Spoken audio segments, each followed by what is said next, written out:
Understanding the uses of high-frequency words is one of the fastest ways to construct SVO sentences. The words si, sina, at, ay, nang, and nang mga are some of the most common words we can use in making SVO sentences. We will dissect each of these terms later. SVO perhaps is roughly the third common sentence structure used by Filipinos. However, if you're a foreigner who's just moved here or is visiting the country for a brief stay, the same format, SVO, would probably be your first go-to pattern given that's what you're already used to in English. Since SVO is a big topic, today, in particular, we'll talk about subject, present continuous, direct object. More specifically, personal noun, present continuous, noun. The first sentence is in English. Second is in Tagalog. I will read the English sentence once, then the Tagalog twice. Lina is buying a ticket. Si Lina ay bumibili ng ticket. Si Lina ay bumibili ng ticket. In the first sentence, the underlined word buy is a verb in base form. The same case in Tagalog, the equivalent root verb bili is underlined. Verbs in Filipino are a huge topic in itself, so for now, throughout the presentation, you will just see the root verbs being underlined. Let's look at the words that are highlighted in the Tagalog sentence. Si, ay, and nang. These are some of the commonly used words mentioned in the previous page. Let's talk about the first one, si, on the next page. Si is a word we place before singular proper noun. It would be si plus singular proper noun. Not all singular proper nouns go with si. To make it more relatable to you, let's recall the meaning of this term. Proper noun serves as the name for a specific person, place, or thing. The term specific person here is highlighted because in Tagalog, this is the part where we use si with, neither place nor thing. Once again, si plus specific name of an individual as well as an animal. We use si plus the following examples on the next pages. Si plus proper name of a person. I will read each example twice. Si Tanya, si Tanya. Si Albert, si Albert. Si Anna, si Anna. Si plus animal's personal name. Si Brownie, si Brownie. Si Whitey, si Whitey. Si Buddy, si Buddy. Si Luna, si Luna. Si King Kong, si King Kong. This is more common with pet names as we normally give our pets personal names. Si plus fictional character's name.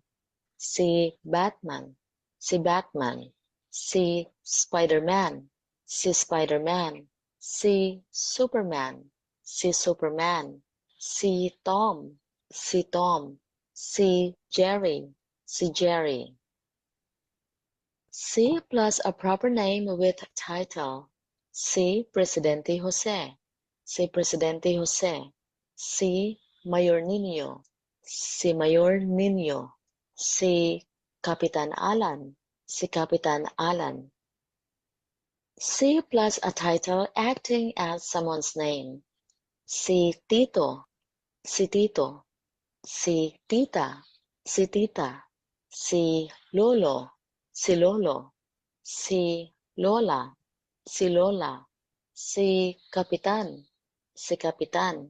Si Boss, si Boss. Si plus a nickname given to someone with prominent feature or characteristic. Si Puti, si Puti. Si Payat, si Payat. Si Kalbo, si Kalbo.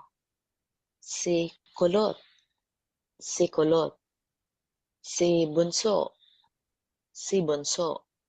Si jaguar, si jaguar. Now let's review the different formats of using si. Let's go over them. Si plus proper name of a person.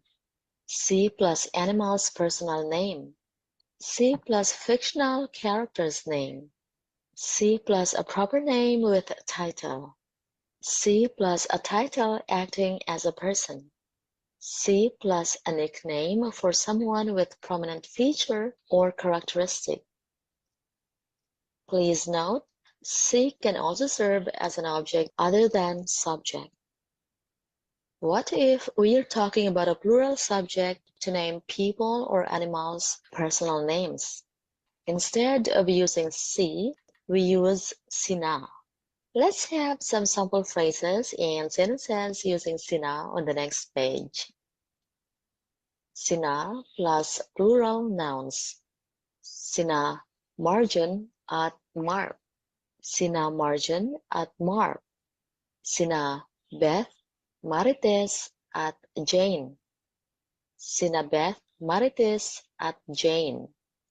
Sina Sir Marco, Sir Juan at Sir June. Sina Sir Marco, Sir Juan at Sir June. Sina George, Sina George, which means Sina George with others. The Tagalog word at means and in English. Please note that in casual conversations, we don't always use sina. We use si. Sample question, who's going with him? Answer, si Marjan at Mark or si Marjan at si Mark. Let's get back to the set of sentences. Let's read the following. Lina is buying a ticket. Si Lina ay bumibili ng ticket. Si Lina ay bumibili ng ticket. Lina and Tanya are buying a ticket. Sina Lina at Tanya ay bumibili ng ticket. Sina Lina at Tanya ay bumibili ng ticket. The equivalent word of I in English is or are. Whether the subject is singular or plural, we use I to say is or are. Let's have some sample phrases with I on the next page. I once again refers to is or are. Let's read the examples below. Si Martin ay. Si Martin ay. Si Angela ay. Si Angela ay. Sina Tito at Tita ay. Sina Tito at Tita ay. Sina Lolo at Lola ay. Sina Lolo at Lola ay. On to the next page. Let's read the set of sentences. Lina is buying a ticket. Si Lina ay bumibili ng ticket. Si Lina ay bumibili ng ticket. Lina is buying tickets. Si Lina ay bumibili ng mga ticket. Si Lina ay bumibili ng mga ticket. What is Lina buying? A ticket. Ng ticket. What is Lina buying? Tickets. Ng mga ticket. Generally, ng and ng mga answer what? Ng is equivalent to a or an or non-count noun. Using mga makes a noun plural.